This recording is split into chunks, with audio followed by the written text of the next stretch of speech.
Good afternoon. My name is Cecilia Whitehurst, and I'm the Book Sandwiched In Committee co-chair. On behalf of the BSI committee, I would like to welcome you to our May Book Sandwiched In, sponsored by Friends of the Tulsa City-County Libraries. This review of the Briar Club is part of our new monthly BSI schedule on the second Monday of every month.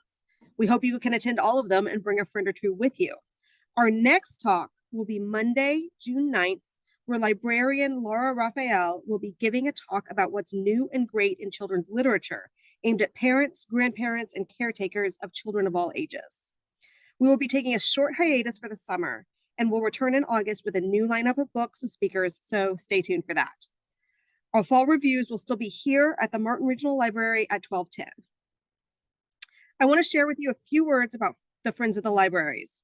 Friends not only puts on BSI and the Travels with Tulsans programs, we also sponsor the Adult Creative Writing Contest each year and assist with promoting Great Decisions, a foreign and domestic policy study group with multiple groups throughout the city. So if you are not already a friend, we have membership forms at the back, and you can become a member for as little as $10, and your dues will help us continue to provide these great programs and activities. Thank you again for being here. Now I'm excited to introduce today's speaker. Sarah Davis is the Children's Area Supervisor, MLIS, at the Martin Regional Library. She has worked at TCCL for 11 years. She's led library programs for all ages, including Build-A-Reader Storytime, Family, annual Noon Year's Eve, that's hard to say, Noon Year's Eve parties, and formally co-led Creative Truths, a history book discussion. She loves history, both fiction and nonfiction, and believes that the past has essential lessons for the present and future. At the library, she connects readers to the books and information that they need. And now, here to discuss Kate Quinn's The Briar Club is Sarah Davis.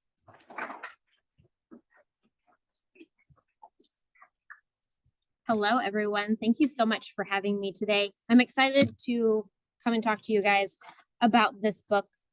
First, I'd love to know, has anyone read the book already? I just like to know in my audience, because there's no shame in, as I say, my book club with my friends.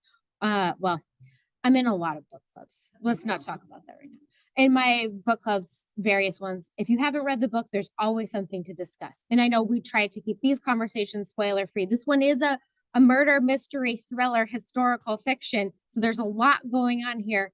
But so we won't spoil, we won't tell you who done it, because Briar Club is a fabulous book.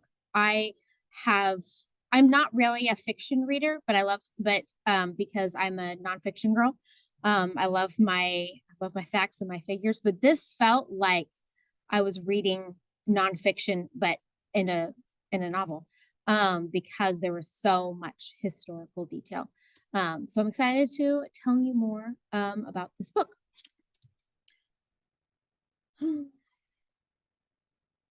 So some of the reviews, this book was very well received by all of the trade publications for books in libraries. Bookless reviewer said it was compulsively readable. The Briar Club will find eager readers and those who love women-led fiction with rich, appealing characters. Yes. Oh, got it. Hold on.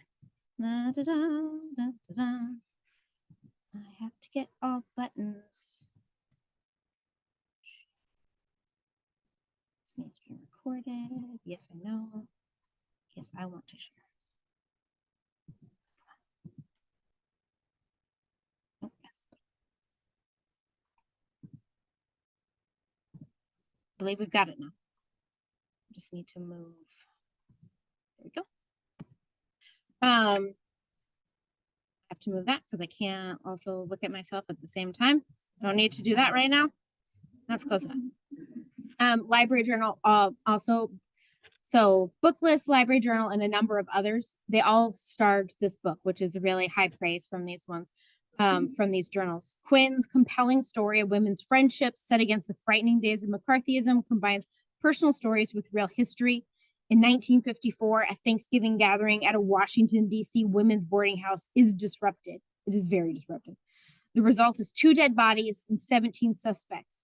The boarding house residents and their guests worry about what the police will uncover because Briarwood House has harbored secrets for at least 4 years. I included these 2 clips here because these are some of the best better summaries than I could have written myself of what this book is really about and what it's doing. First, I want to tell you a little bit about the setting and the characters. As you will see here, I have Briarwood House in the two columns. I have the settings here on the left, the characters on the right, because this book is very interesting in that it uses the house as a character personified. You see not a lot, but you see, and there's interstitials throughout the book of what the house is observing. What does the house think? How is it helping? I know that sounds kind of strange, but it was very effective and fun. But first, let's talk a little bit about the settings. We're in Washington, D.C., and we're traveling through time throughout the book. It opens in 1954 when this terrible murder has occurred, but the rest of the book is going back and forth in timelines starting in 1950. Briarwood House is a boarding house, a specific place where a woman who does not get her point of view chapter in the story because she's very unpleasant. They don't really like her. But there's a woman who has a boarding house and she has very strict rules. No men, no male visitors, no drinking, no putting things in the hallway. I don't know. There's a lot of rules and they're always trying to figure out how they can get around her rules. We're also during the Korean War. It's very interesting because the characters will talk about how President Truman at the time would speak of it. They'll say to each other, but it's just a police action. That is how the president at the time described the Korean War, that it's just a thing. Don't worry about it. Which is really interesting for me personally, because my grandfather was a pilot in the Korean War, and it's something that affected him very deeply and personally. He dropped bombs on people and things, and that always he was not the kind of person, as many veterans are, he was not the kind of person who would talk about it a lot. But I know that time and seeing friends and other people die, seeing war impacted his entire life. He just passed 2 years ago at 95, but this was a really difficult time for many people. We just gotten out of World War II, and here we are in a police action. So that was a really interesting to read through how these young women, as I'll get to some of these characters, how they're just dealing with everyday life and how they're getting information, how they're receiving news, and how they're interacting with each other. It's also during the McCarthy era, the Red Scare and the Lavender Scare, where they're looking for communists, they're looking for anyone who is LGBT and saying, well, we would like you to be here. I'm underselling that because that is a story. That is just part of the story. We could go on. Also, as I mentioned, this is the post-World War II era, obviously, because it's 1950 to 1954. But the war hovers over everything. It's kind of like, have any of you watched Call the Midwife? Anybody familiar? The first few seasons of that show, World War II is just a lingering presence throughout the entire, I would say at least 3, 4, 5 seasons, because you're in the early 1950s when things had not been repaired yet. Everyone still remembered the Blitz. Everyone was still grieving all of these things, but also we have to move past it. We have to move on and we have to buck up. And that is also what's happening here, where we're supposed to be out of this, but we still have a lot of fear and a lot of, it still is impacting all of us. And everyone is trying to be, let's move on. But can you? It's a question that they ask. So that's the setting. That's where we are, where and when. So like I said, Briarwood House is a character, and that's who opens the story, is the house, worrying about all of the people inside its house and how it can keep them safe, which was just very fascinating. So this book is really interesting in its structure, because it only has 8 chapters. Each of the main characters, not including the house, has their own essentially novella. So that made it a very interesting read for me, because you're doing an entire story arc of a character within each chapter. So that was very interesting. So we first meet Pete, who is a young 14-year-old. His mother is who owns this house, and his mother is very unpleasant. It's Mrs. Nilsson. Again, she is not one of these. She doesn't get her own chapter. Again, they don't care for her, and she's also a very unkind person. But we open on Pete, and he's dreaming of what he's going to do when he grows up.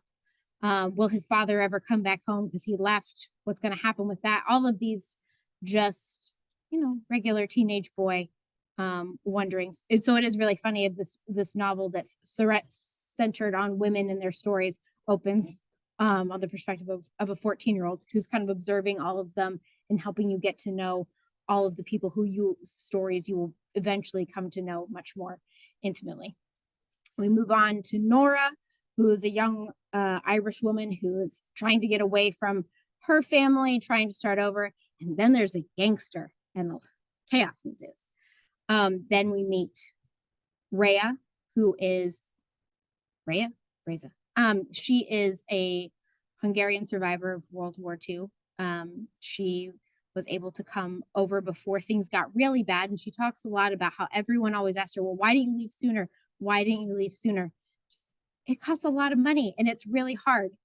Just really exploring some of those themes of of her experience surviving a lot in Hungary and being one of the ones who got out, and how hard life still was even in America, how happy they were to be here. But she and her husband, who has passed by the time the story has started, were not treated fairly by people once they arrived. They had things stolen from them. And so there's a lot of themes of, well, how do we move past this? How do I move past my grief and my anger at all of these people who have wronged me? That was a great chapter. Then you have Fliss, which is short for Felicity. Fliss is a young British nurse. Her husband is off in the police action. He is a doctor. He is away and she is raising their daughter. And his deployment just keeps going. And she keeps having to raise her daughter by herself, which is not what she wanted. There's a number of themes explored in her chapter. Then we meet Bee, who was a baseball player, a League of Our Own, and her life experiences. And then as we keep going for the last three, Claire, Grace, and Arlene, is where the mystery, and in between each of these chapters, we meet Pete, Nora, all these other ones. You get a little bit more and a little bit more detail about what is going on in the house in present day 1954. And so it makes you wonder, oh, who's dying? What? Basically inserting more questions and making you wonder what's going to happen next. And for me, it's very propulsive and makes you wonder, what is going to happen next? And which are all of these people going to make it out alive? What's happening? And so as I can't tell you as much about Claire or Grace or Arlene, because by the time we get to the back part of the book, more and more secrets are being revealed. And I can't tell you about them really, because by the time you get there, if you haven't read it yet, you won't want me to tell you about them yet. You will want to discover how everyone is connected and so I'm going to talk about my thoughts on the storytelling structure. But these are the people, and they're all from, what's most important about each of them is that they are all from different backgrounds, different life experiences, and some of those are often in conflict with each other, and they're always trying to figure out how they can live and exist together. Because the Briar Club, as the title suggests, is there basically every Thursday night. Mrs. Nilsson, the owner of the home, goes to her Thursday bridge club. So they all get together on the top floor at Grace's apartment. Grace moves in at the very beginning of the book, and they make dinner together every night on like one hot plate. So this book is also sprinkled with recipes. I'll talk about that in a minute. But the Briar Club is them starting friendships with one another, getting to know each other, where before they were just neighbors who did not interact. Now they are becoming friends. Different people also wafted. These are just the named chapter characters. There are a lot of other characters, and there is not a character map in the front. So you can't, it's a lot of work to keep them all straight, because there's various boyfriends that come in or other people. There's a lot of other people that you get to meet, which is always fun. So storytelling, I put the little key is just a motif I put on your keyhole because it's on the cover of the book. But I put these two images up here because I wanted to talk about my how I perceived storytelling in this book. I've got, a mishmash of both, but I am not a graphic designer, so I just had to pick some things and I'll tell you what I like about each of them, and someone better than me could smash them together. But you can see on the one on the left, there's, the circles like kind of going further and further in. Almost like these concentric circles, where you have this, in the beginning of the story, you have this big overview. And with each chapter, you get another layer, another metaphor, a cake, which comes up in the book. Going further and further in to where you get more details and you learn more about each person. That happens in each chapter. It's interesting because it happens in each chapter where it zeroes in and it zeroes in and it zeroes in. But also the whole book does that as well. That's how it feels when you're reading the book, as it gets closer and closer to the end and you're wondering what is going on here. It gets closer and closer in until it pays off, and it pays off well. The other one, I also think of it like a spiral, because that is also different secrets in different parts of the story are seeded throughout the entire thing. I almost have to go and read it again because there are details that pop up. You're like, wait, you met the what? Okay, like where she will seed, Kate Quinn, the author, will seed characters and stories as on what feels like throwaway lines in chapter Nora, whichever at the beginning, and they become very important later in very creative ways. I wish I could be more specific than that, but that's it. I can't, because then I will ruin the surprise. But another image that I thought of when I thought of this book is almost like a labyrinth as well. Again, you're picking up pieces of information along the way and trying to figure out how it all fits together. Those of you who've read the book, does that resonate with you at all? Okay, I'm just making sure I'm going down the right track. This is how I experienced it. So the author, Kate Quinn, has a playlist on Spotify. The audio was not doing all the things I wanted it to do, but she made a whole playlist. This just shows 3 songs, but there's at least a dozen songs of inspiration. Let me see if you know.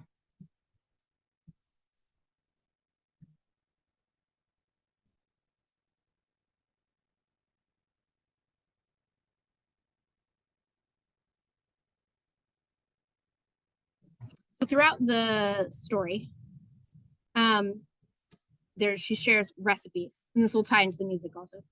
But I don't even know how many. My note for the book is I would have liked an index in the back of where each of the recipes were, because as 20 minutes ago, when I thought I need to include a picture of the recipes, it took me a while to find one that I thought I could share, and I scanned it on our scanners and put it in here. Don't worry about it.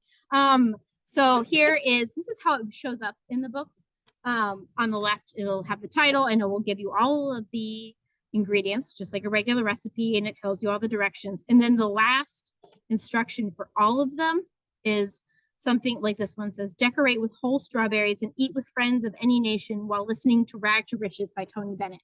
So there's at least 20 recipes in this book, if not more, and all of them end that way, with share with friends and listen to this particular song that is also thematic to the chapter. It's like this woman, Kate Quinn, has done a lot of research and has put it all together very interestingly. So that was another important piece of the storytelling, is how food and their sharing of it together help them develop and inform these friendships. And it's also a storytelling device as you go through.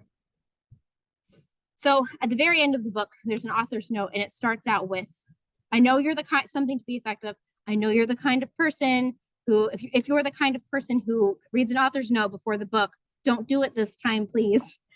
Which I am that kind of person, but I didn't this time, and I didn't see it until later, which was good, because she goes through her inspirations for all of the characters and all of the real life people that she researched and found and built characters around. But there's some non-spoilery inspirations that I wanted to share, because as I was reading it, at least one of these things came to my mind. So some of her inspirations were the essay Alone in the Kitchen with an Eggplant, which was really interesting. It was about cooking like with a hot plate and on very limited circumstances with very odd recipes. And that kind of got her wheels spinning as to how she wanted, how these characters would come together. Then in the middle, there is she saw a show on Netflix called Midnight Diaries. It's a Japanese show. I think it's Japanese.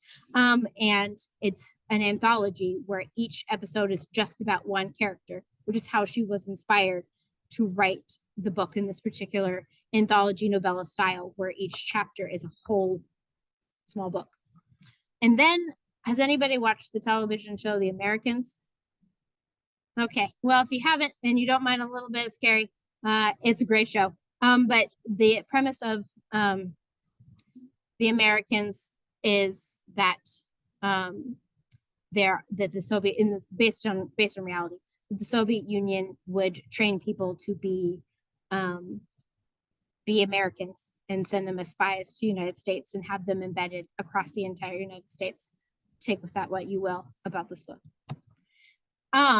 So after I finished this book, this Instagram story reel popped up for me from a magazine with the caption, "Boarding houses still exist," and it's only a minute long. I'm going to try to play it. It has captions on it, so if the audio isn't good, you should be able to read it. But it's a young woman who is showing us the outside, at least, of a boarding house in Washington, D.C. So Instagram did know what I was reading. It's fine. Let's see. I'm going to try this. If it doesn't work, we'll see. We'll see what we do next.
It says Young Women's Christian Home on the plaque.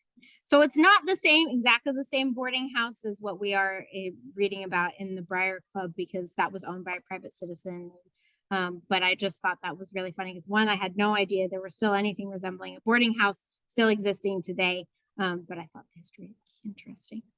I do have some read-alikes to talk about of other books you might be interested in if you liked this book. I have more I could talk about, but I wanted to get to this point and see, does anybody have any questions at this point? Yes. The question was, do I think this is a book that women would like better than men? I think it depends on the taste of the reader. I didn't feel like it is a women-centric book in that the characters are female. So if your male reader does not want to read about women or something like that, I felt like it's something for everyone. I didn't think it never struck me as women's fiction, again, unless you don't want to read about, if you are a person who doesn't want to read about women characters, I would find a different book, because that's the central character, but it's not, to me, women's fiction. Like I would recommend this to men in my life because has a lot of, it's a really well-written book. Any other questions? Yes. Who was my favorite character? I should have prepared this. I should have known. Probably Grace. Grace is the catalyst for the entire story. She is the one who sets everything in motion by moving into the house in the first place. One of the details about her character that's not a spoiler is that she starts decorating her room. She starts painting it and that's not allowed, but she's on the top floor and the landlady never comes all the way up there, so it doesn't really matter. But she's painting flowers and she's painting vines and the paint, and she keeps painting into the hallways, kind of using it to cover up cracks and making where they live look a little bit more beautiful. And she's the cat, like without her, this story doesn't, this whole thing doesn't exist, because she is the one who forces everyone to be friends with each other, whether they like it or not. And she creates a space of welcome for the young, there's two children, there's another child, Pete, the young 14-year-old from the beginning who gets older. He has a younger sister who is a real pain. They all support her and help her because her mother does not. So anyway, there's all, none of that would have happened without Grace. So she was my favorite character. What other questions? So there, I'll tell you a little bit about some of our other really interesting characters in the story, because again, there's a lot of other people in here who are not given the whole chapter treatment. Nora's boyfriend is Xavier Byrne, who is a gangster who's running a club where they're doing some kind of illegal things. I was doing there's a lot of slang used in like 1950s slang used in this book. So I had to do a lot of looking things up to like, I think I know what you're talking about, but let me make sure. Like they refer to numbers games, which I understood to be a lottery, but what exactly that all referred to. But they have she kind of falls in love with this gangster, but does not want a gangster life. And so, oh no, what are we going to do? So there's a lot of drama within that. Again, in every chapter, each chapter is like, I don't know, 80 pages. In every chapter, there's a whole universe of someone's life in this one window of time. Because they're all running away from something or missing someone. They're all not quite exactly where they want to be. Nobody really wants to live here. They all want something more. None of them want to live in a boarding house, really. They want to be able to have their own home or do other things, but this is where they are. Also, a lot of them work for, a number of the women work in a Senate office, or one of them is a secretary for the Un-American Activities Committee. There's an acronym for it, but I can't remember. Again, there's so many details. There's so many people. I could keep talking about all of them. But they are all trying to connect, but also they're also afraid of each other a little bit too, because they are living in this time in the McCarthy era and they're in Washington, D.C., where people are investigating and threatening other people and saying, well, are you American enough for this? So, and there's a lot of very rich historical detail throughout the entire book. There's also a number of interviews of Kate Quinn where she talks about her research process for not just for this book, but for her other books as well, in the way in which she goes to the original sources of people's lives. In another book, she references the letters of Eleanor Roosevelt a lot, and she talked about in an interview how she read the entire archive so she could write about it well. So this is like my kind of person. This is my first Kate Quinn novel that I finished. I've started a couple other ones, but hadn't powered through, and I will read all of them now. And her style of research is to go into all of these original documents and she also talks about where she's making things up as well. She's not pretending that this is every single thing happened exactly the way that it is, but to try to get the style and to get the feeling of what it would have been like to live in this time. I found it to be very successful. Any other questions before yes?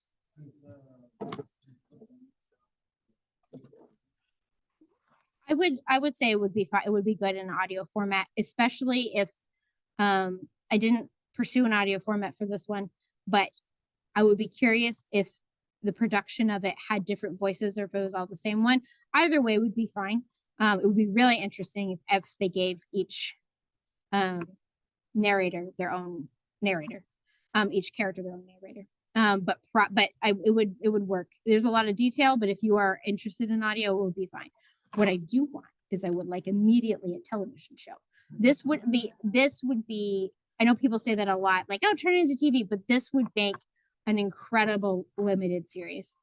Because you could do that anthology style with each chapter, and all of the interlocking characters, and then you could actually see them, because that's what I think about a lot when I have so probably one reason I like nonfiction is I don't really picture people. Like, I don't have visions of who each of these characters are. I just see the words. It's just how I am.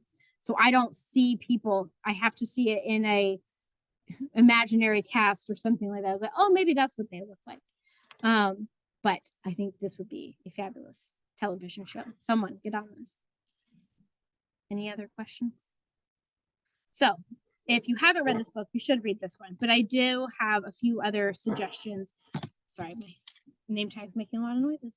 I do have some read-alike, some suggestions. First, we have Fiona Davis.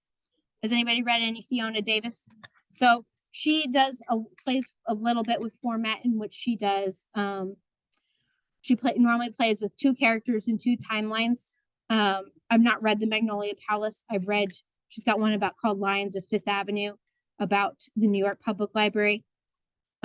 This one was recommended specifically for fans of the Briar Club because it's also about a specific building. But Fiona Davis has a number of historical fiction books in this vein. It is not as thrillery as the Briar Club. As I will say, I don't think I emphasize this enough. It is a murder mystery thriller. It's not as fast paced as like I don't know, not have a great example. It's not like every moment is a page turner. It's propulsive, but it's more like a slowly unfolding mystery as opposed to your classic thriller. The Kitchen Front by Jennifer Ryan, and Jennifer Ryan in general. She doesn't jump back and forth through timelines, but she does do multiple perspectives of interesting periods in World War II. Like The Kitchen Front is about a cooking competition during during World War II. It was very good. Then Marie Benedict, again, is another one who's playing with timelines in hidden stories. Her hidden genius is about Rosalind Franklin, who helped to discover DNA but was not given credit. She got a number of books. She does one about Carnegie's maid. She's got a lot of different, if you like different historical periods and women's stories, she's also great. Jennifer Ryan is pretty much exclusively in World War II England. Fiona Davis jumps around in time. Marie Benedict sticks to real imagined experiences of real historical characters. Then Code Girls is nonfiction, because I had to suggest some nonfiction because that is who I am. The Untold Story of American Women Codebreakers of World War II. This is, in the timeline just before the Briar Club is set. We had all of these women who had gone to work in these very specialized roles in the code breaking. And then they were told, well, you can't work anymore because the men have come home. And the tail end of the book talks about some of the complications of that. And then The House of Eve. So like the first three titles, the authors, Fiona Davis, Jennifer Ryan, Marie Benedict, they each have like 7 to 10. I don't know. They read a lot. So if you like it, you've got a lot going there. The House of Eve is a standalone, Sadika Johnson. It's set in the same time period as Briar Club and just a different perspective. And this was on a lot of lists that you can find online from librarians of, if you like the Briar Club, you'll like this book. All right, so that is what I have. Any other, sorry, I could keep talking, but you don't have to keep listening to me. Thank you. Any other questions or thoughts about? Yes. And that she's gone, into historical fiction. And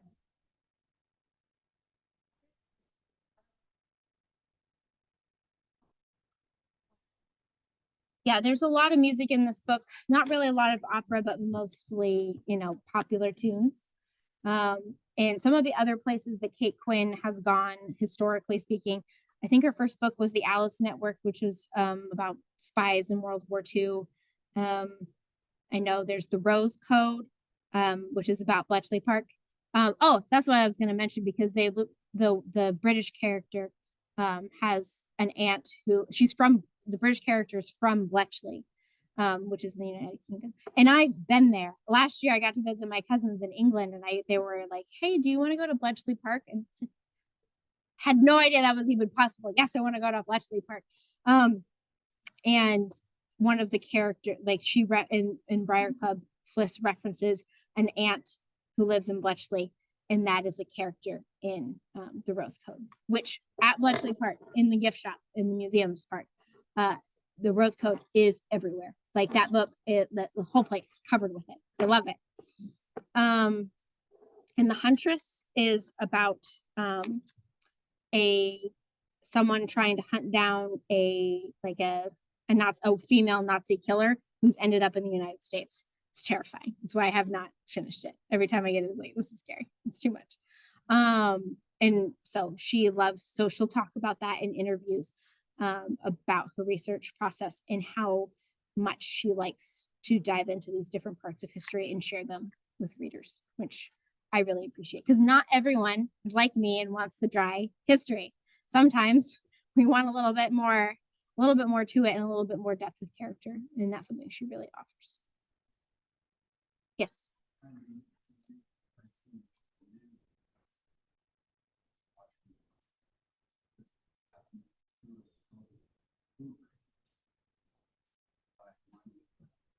Oh, wow. Sorry, I have not been saying all of the questions into there. I'm sorry. What he said was that in the news recently, a number of code breakers, older ladies, have passed away recently. Sorry, I was supposed to be saying the questions into the microphone and I forgot. Anything else? Well, thank you all for having me today. It's an honor to be able to present in here. One thing, this was my childhood library. This is where I came from the time we lived nearby, and we would come here. I was homeschooled, so we would come here all of the time. And so it's a delight to be able, and I work here, so I'm here every day, but to be able to present to all of you about that, this has been really great. And I also really encourage you to come back for next month with Laura Raphael in the children's books. Laura Raphael is our children's services coordinator here for the library, and she is very involved in she's the one that helps make all of our children's programs happen, because again, I'm up here talking about this adult fiction book, but I am a children's librarian. You're real lucky I didn't make you sing. Like if you, I most other times when I present for library stuff, I make everyone sing a song, but I didn't do that to you today. We still have time. But Laura Raphael's present, I will put it on my calendar to find a way to hop in here for that. And that's going to be a really great presentation. So I hope you're, she's going to be talking about a number of books in children's literature. I don't think she has just one, and because a lot of times children's books are shorter, but not always, guys. Sometimes some of the books that we get in that people have written and publishers have approved are like, guys, you are not all Harry Potter. Every child does not want to read 400 pages. Come on. Because let me tell you, they do not. But I know that she has a number of titles that she's going to share. So it's going to be a great time.